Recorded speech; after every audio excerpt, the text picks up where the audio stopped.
தமிழில் முதல் பக்தி சேனல் சாய் டிவி.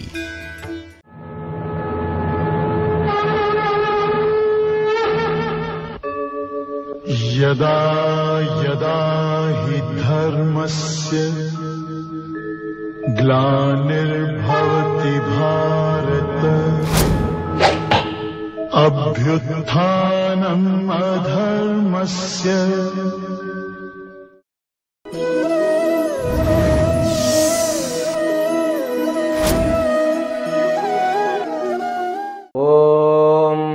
गणानान्त्वा गणपतिगुं हवामहे कविं कवीनामुपमश्रवस्तमम् ज्येष्ठराजं ब्रह्मणां ब्रह्मणस्पत आनः शृण्वन्नोतिभिः सेदसादनम्।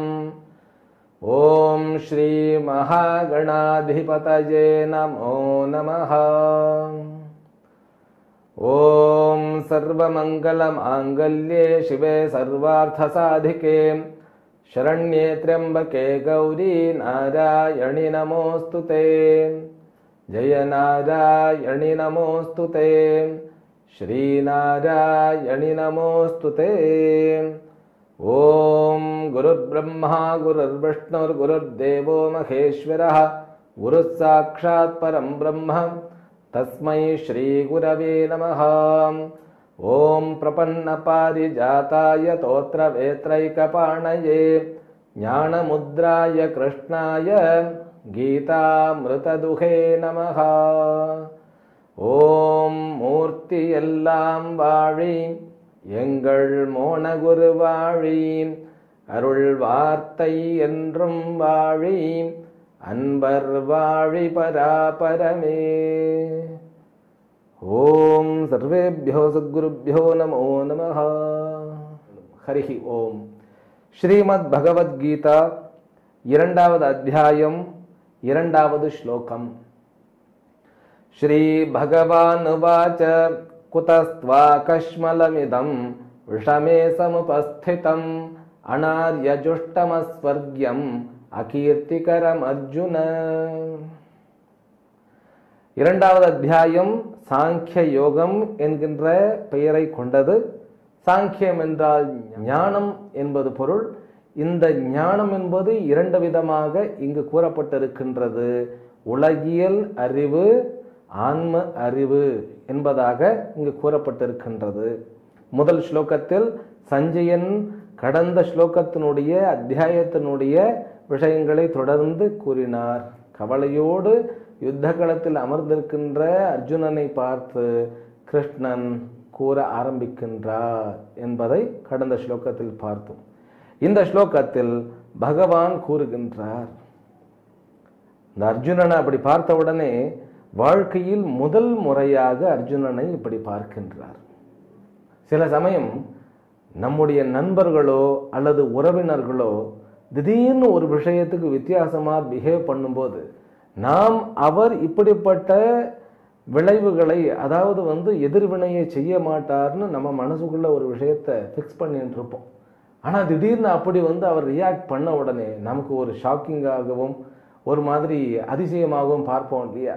அந்த மாதிரி பகவான் கிருஷ்ணருக்கு ஒரு அதிசயமா இருக்கிறது. உலகத்தினுடைய மாவீரன், சளைக்காத மனம் கொண்டவன், அதிபராக்கிரமசாலி. இப்பொழுதும் கூட இடி இடித்தால் கிருஷ்ணா கிருஷ்ணான்னு சொல்லுவோம், இல்லைன்னா அர்ஜுனா அர்ஜுனான்னு சொல்லுவோம்.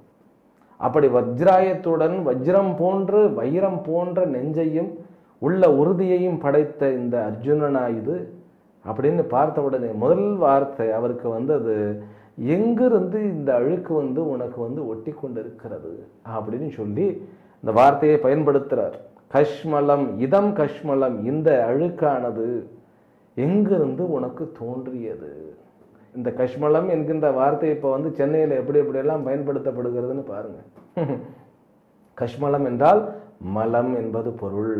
அதை அவர் ஏன் மலம் என்று சொல்லுகிறார்னா அடுத்த லைன்லேயே சொல்றார், அனாரிய ஜுஷ்டம் அஸ்வர்கியம் அகீர்த்திகரம் அப்படின்னு 3 வார்த்தைகள் சொல்றார். நீ இப்பொழுது எடுக்கப்பட்ட உன்னுடைய இந்த முடிவு உன்னுடைய குறையினால், எந்த குறையினால், எந்த பிரச்சனையினால் நீ எடுத்திருக்கின்றாய் என்பது தெரியாது. ஆனால் இந்த முடிவு அனாரியம், ஒரு வீரனுக்கு அழகை கொடுப்பதல்ல. அப்புறம் அஸ்வர்கியம், ஒரு வீரன் வீர மரணம் ஈதால் அவனுக்கு சொர்க்கம் கிடைக்கும்.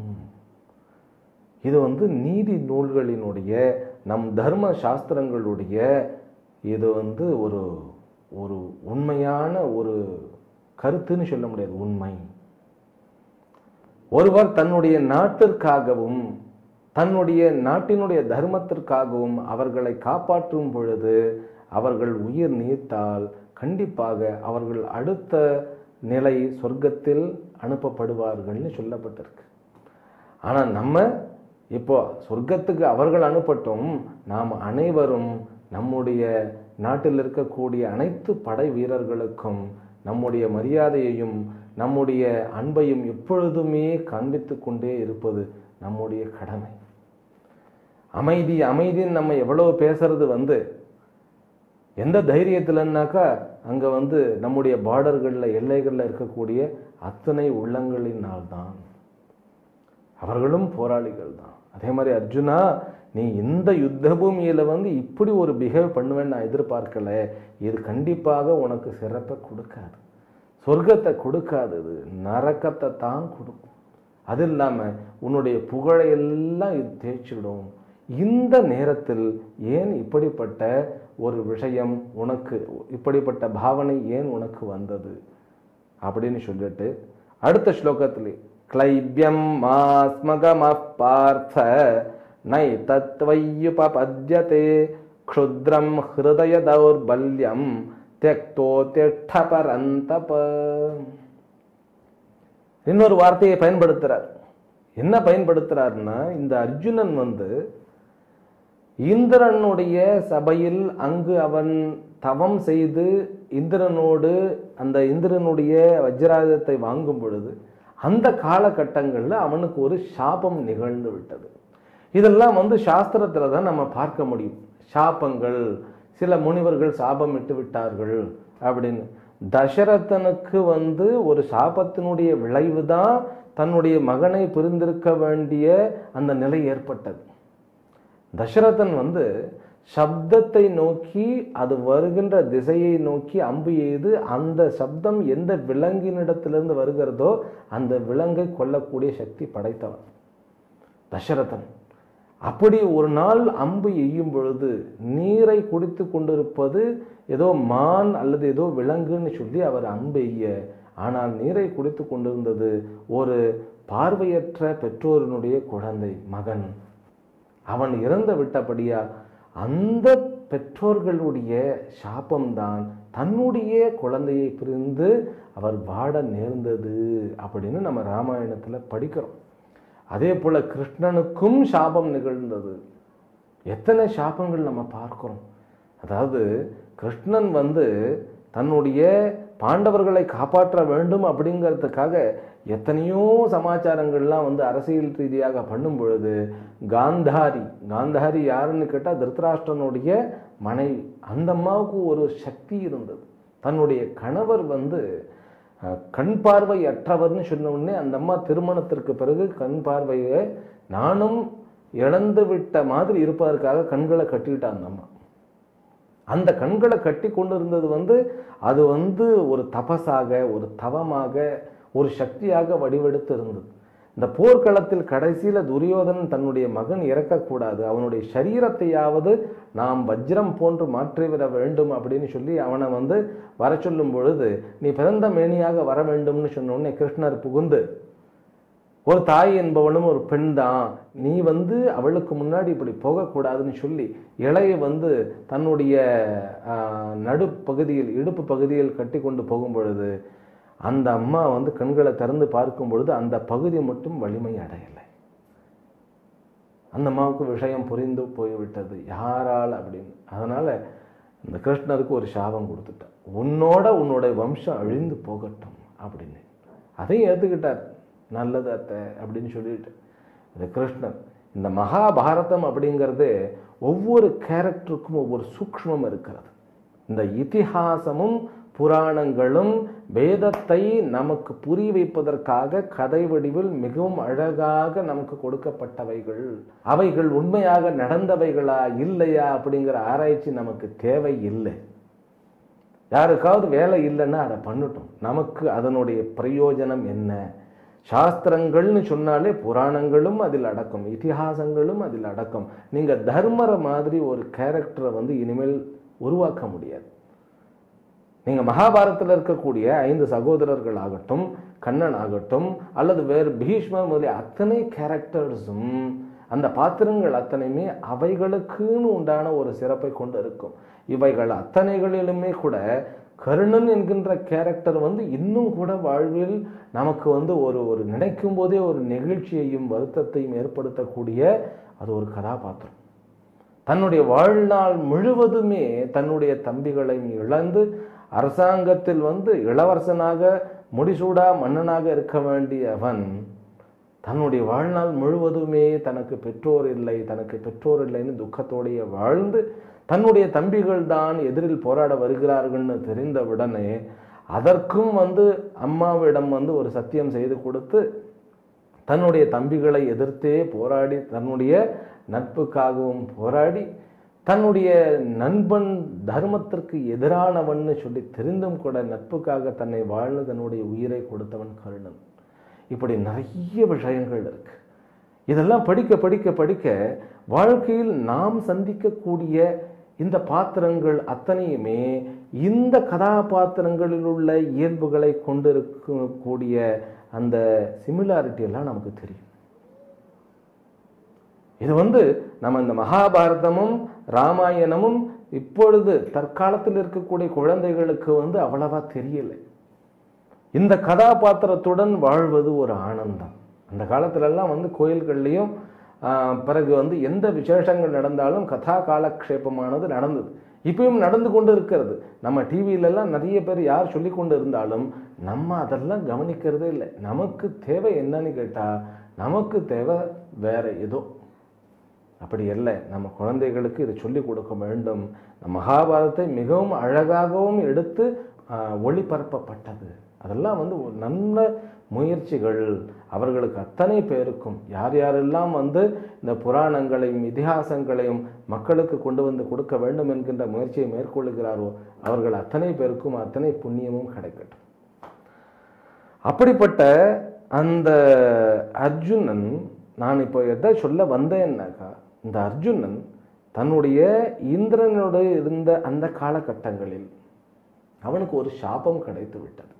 சாபம் இல்லாத வாழ்க்கை வாழணும்.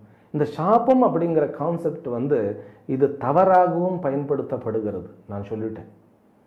எப்படி தவறாக பயன்படுத்தப்படுகிறதுன்னா, இந்த குழந்தைய அந்த குழந்தையே இந்த லட்டு சாப்பிடக்கூடாது அப்படின்ன உடனே, லட்டு எதற்காகன்னா கடவுளுக்காக நைவேத்தியத்துக்காக செய்யப்பட்ட அந்த லட்டு வைத்திருக்கா அந்த தாய். அந்த குழந்தை இந்த பிள்ளையாண்டா ஓடி போய் அதை எடுக்க போறச்ச, எடுக்காத, சாமி கண்ணை குத்திடும். என்னது? சாமி கண்ணை குத்திடும். அந்த குழந்தை பயந்துகிட்டு போயிடும். கொஞ்சம் வயசு ஏற ஏற அப்புறம் அந்த ஆசை அதிகமாக வரும் இல்லையா? நாக்கு இல்லையா, இந்த நாக்கு இருக்கே, அதனால இந்த போய் லைட்டாக எடுத்து அந்த சாமியை பார்த்துக்கிட்டே, ஏன்னா அந்த சாமி பார்த்துக்கிட்டே இருக்கும். எல்லாரும் சாமியை கும்பிடுகிறார்கள், வழிபடுகிறார்கள். அந்த சாமி எல்லாருக்கும் கையை இப்படி வச்சுக்கிட்டு ஸ்மைலிங்காக தான் இருக்குது. அப்பா மாதிரி கத்துறது இல்லை, அம்மா மாதிரி டென்ஷன் ஆகிறது இல்லை, வாத்தியார் மாதிரி நம்மளை அலை கழிக்கிறது இல்லை, அமைதியாக தான் உட்காந்துருக்காருங்கிறது அந்த குழந்தை பார்த்துக்கிட்டே இருக்கும். அது என்ன பண்ணும்? ஒரு லட்டு எடுத்து அப்படியே மன்னிச்சுக்கோ சுவாமி அப்படின்னு சொல்லி சாப்பிட்டோம். அவர் கண்ணு கூத்தலை அப்படின்னு ஒன்று, இறைவன் அப்படிங்கிறது பவர் இல்லை அப்படின்னு புரிஞ்சு. கடவுள் என்கின்ற ஈஸ்வரன் என்கின்ற விஷயத்தை புரிய வைப்பதில் பெற்றோர்களுக்கு மிகவும் பங்கு உண்டு. நாம் மிகவும் ஜாக்கிரதையாக அதை நம்ம சொல்லிக் கொடுக்கணும். கடவுள் என்பது வாழ்க்கையினுடைய முக்கியமான அங்கம். கடவுள் என்பது பார்க்க கிடைக்கக்கூடியதல்ல. கல்லை கடவுளாக பார்க்கக்கூடிய பக்குவத்தை நாம் தான் அடைய வேண்டும் அப்படிங்கிறத புரிய வைக்கணும். அது ஒரு பெற்றோருடைய கடமை. இருக்கிற பிரச்சனைகள் அத்தனைக்கும் என்ன தீர்வுன்னு சொல்லி அலையிற நம்ம ஏற்கனவே தீர்வாக கொடுத்த இந்த சாஸ்திரங்களை ஏன் படிக்க முடியலன்னாக்கா, இதை ஒரு கேலி சித்திரமாகவும், இதை ஒரு ஏதோ தேவையில்லாத ஒரு விஷயமாகவும், அல்லது வயதானவர்களுக்குத்தான் இது பொழுத போக்குறதுக்காக, டைம் பாசிங்காகவும் தான் அப்படிங்கிற ஒரு பார்வை இருக்கிறது. அப்படி அல்ல. சாஸ்திரங்களும் புராணங்களும் ஆகமங்களும் நம்முடைய வாழ்க்கையிலும் நம்முடைய மனதிலும் நடக்கக்கூடிய அத்தனை பிரச்சனைகளுக்கும் தீர்வு கொடுக்கிறது. இந்த சாபம் என்பது ஒரு கான்செப்ட். இறைவன் சாபம் எல்லாம் கொடுக்க மாட்டார். இறைவன் சாடிஸ்ட் கிடையாது முதல்ல. ஆனால் நீ பண்ற கர்மத்திற்கு ஒரு பலன் உண்டு. அந்த பலன் உன்னை கண்டிப்பாக சந்திக்கும், உன்னை அடையும். அதுதான் சாபம். அதனால நம்ம நம்முடைய வாழ்க்கையை அதை நேர்கோட்டில் கொண்டு போய் கொண்டு இருப்பதற்காக தான் இதெல்லாம் உருவாக்கப்பட்டன அப்படிங்கிறது புரிஞ்சுக்கணும். ஒரு சாபத்தின் காரணமாக ஆண் தன்மையும் இல்லாமல் பெண் தன்மையும் இல்லாமல் நடு ஒரு குணத்தோடு இருக்கக்கூடிய அந்த ஒரு நிலையை அடைந்து விட்டார். அப்போ இந்த அழித்தன்மையை அடைந்ததனால் அவருக்கு ரொம்ப வருத்த மேலிட்டினால் இந்திரனை போய் மன்னிப்பு கேட்ட, அதற்கு உண்டான விமோச்சனம். அது எப்படி சாபத்தை அடைந்தார் அப்படிங்கிறதுக்கு ஒரு கதை இருக்கிறது. இந்திராணியினுடைய அந்த பிரியத்தின் பேரினால் இவர் அது தாய் அப்படின்னு சொல்லி மறுத்ததுனால் அப்படிங்கிறதெல்லாம் கதை இருக்கு. அதற்கு அந்த கதையை சொல்லணும்னாலே அதற்கு நிறைய விஷயங்களை சொல்லித்தான் சொல்லணும். இல்லைன்னா அந்த கதை பார்க்கறதுக்கு சாதாரண லவ் ஸ்டோரி அப்படின்னு சொல்லிடுவோம். முதல்ல உலகத்தில் லவ், அன்பு இதெல்லாம் தவறாக சொல்லி கொடுக்கப்படுகிறது. ஒரு காதலன் ஒரு காதலியை பார்த்து, நான் உன்னை விரும்புகிறேன், ஐ லவ் யூ, நீ இல்லைன்னா நான் இறந்துடுவேன் சொல்றதே தப்பு. முதல்ல இந்த காதலுக்காக கொடுக்கக்கூடிய உதாரணங்கள்லயே கோளாறு இருக்கு. என்ன உதாரணம்? அம்பிகாபதி, அமராவதி, லைலா, மஜ்னு, அப்புறம் என்ன நிறைய இருக்கிறது. நமக்கு அதெல்லாம் இங்க ஞாபகம் இருக்கிறது. இதெல்லாம் பார்த்தா எல்லாமே லவ் ஃபெயிலியர், எல்லாம் இறந்துட்டாங்க. அப்போ ஒருவரை விரும்பினால் அந்த விருப்பம் நம்ம அதை போட்டுக்கிறோம். எல்லா கதாசிரியர்களும் அதை தானே போட்டுக்கிறார்கள். இப்போ இந்த சினிமா இந்த காலகட்டத்தில் 2 விஷயங்களை பேசலைன்னா சினிமா ஓடுறதில்லை, ரொம்ப கஷ்டம். அவர்களும் தான் என்ன பண்ணுவாங்க, இந்த அன்பு, காதல், பிறகு நட்பு, இதை எல்லாத்திலையும் புகுத்தி விதவிதமான கதைகள் எழுத வேண்டிய கட்டாயம் அவர்களுக்கு. அவர்கள் என்ன வியாசர் மாதிரி கிடுகிடுன்னு 18 புராணங்களை எழுதவா முடியும்? அல்லது 2 இதிகாசங்கள், அதில் ஒன்று வால்மீகி எழுதியது. மகாபாரதம் என்கின்ற இந்த இதிகாசம் 1,00,000 ஸ்லோகங்களை கொண்டது. எவ்வளவு மேதாசக்தி வேண்டும் பா! அதுதான் வியாசர். இந்த லவ் அப்படிங்கிறத புரிய வைக்கணும். ஒருவரை நம்ம விரும்பின அவர்களுக்காக நம்ம இறக்கிறதோ அல்லது அவரை உயிரை வாங்கிறதோ இரண்டுமே தவறு.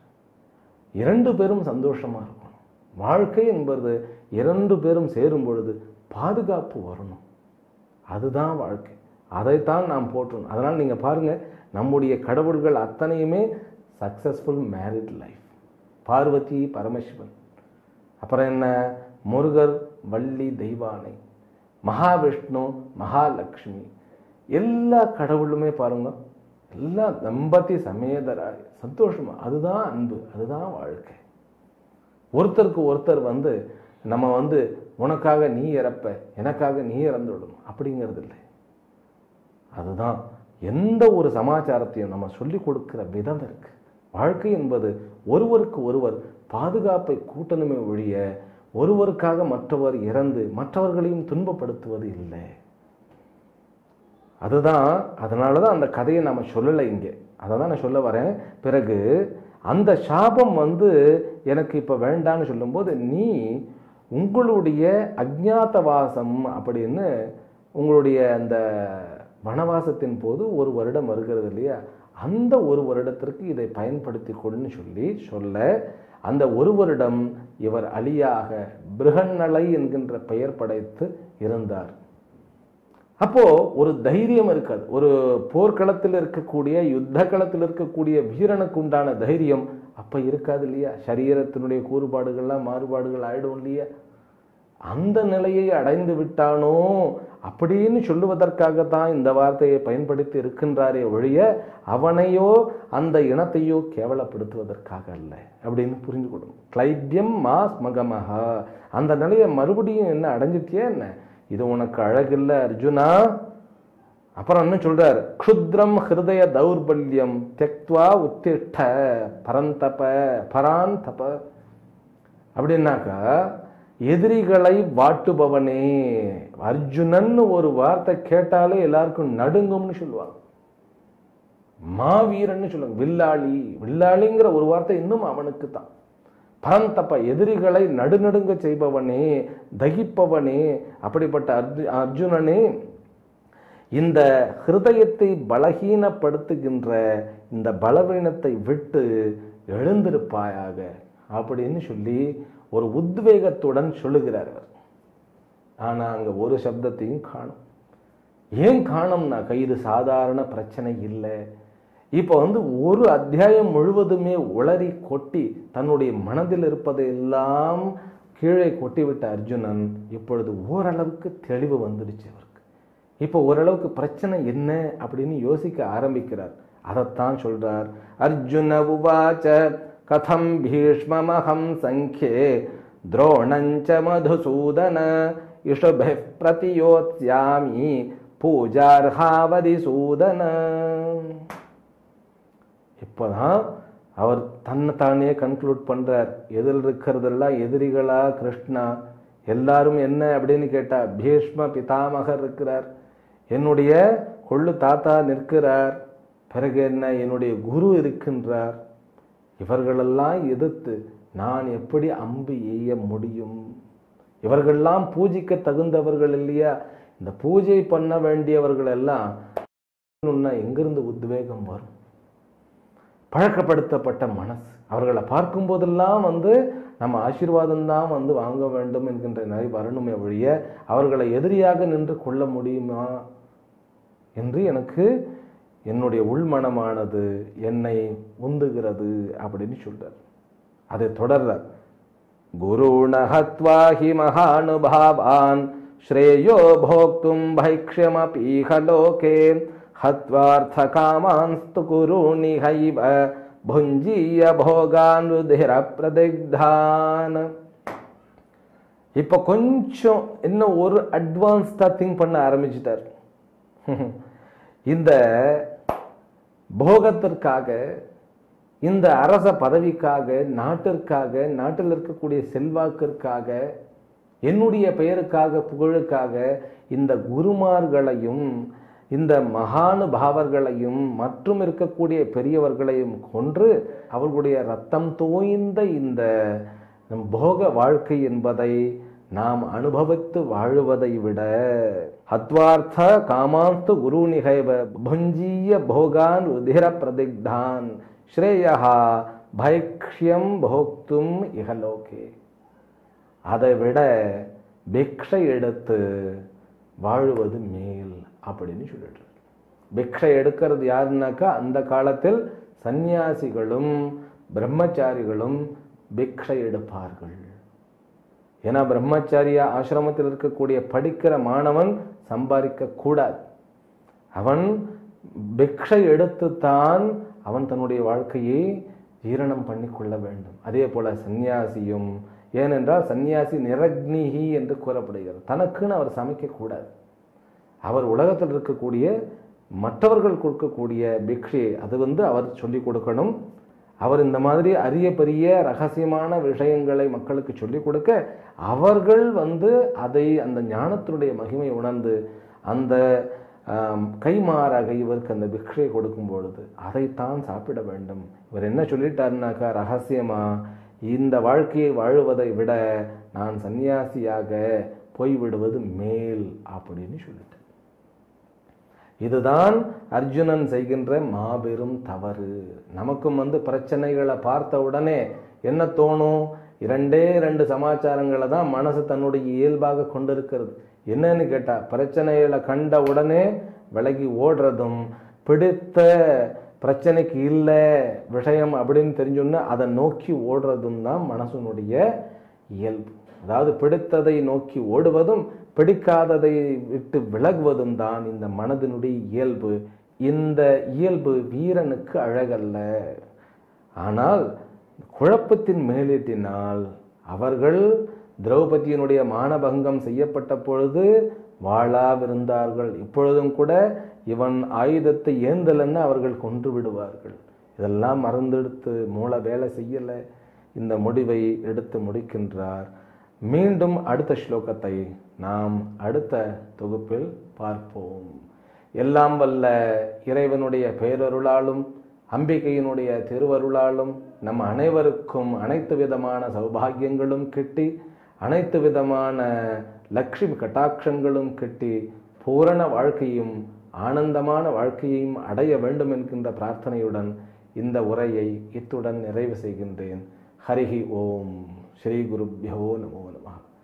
ஓம் பூர்ணமதః பூர்ணமிதம் பூர்ணாத் பூர்ணமுதச்யதே பூர்ணஸ்ய பூர்ணமாதாய பூர்ணமேவாவசிஷ்யதே. ஓம் சாந்தி சாந்தி சாந்தி. ஹரிஹி ஓம். ஸ்ரீ குருப்யோ நமः. ஹரிஹி ஓம்.